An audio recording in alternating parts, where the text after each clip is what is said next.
So my road to my PhD has been very winding and non-linear, as I'm sure many people's progress to their endpoint is.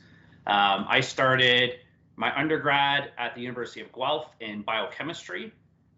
Quickly into that, I realized this is not what I want to do. So I flip-flopped for 3 years in Guelph, not knowing where I wanted to be until I landed on human kinetics.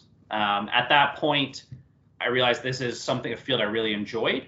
So I ended up transferring to the University of Ontario Institute of Technology, also known as the Ontario Tech University now. And I started my degree there in kinesiology.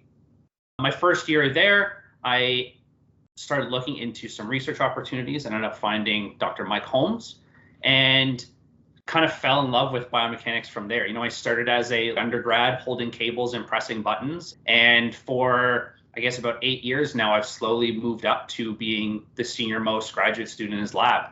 Mike, during my time at UIT, ended up getting a CRC position at Brock University. So I followed him there to do my master's.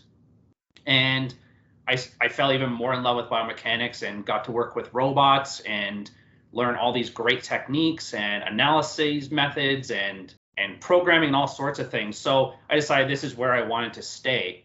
And for my whole life, I've been very much into gaming and esports.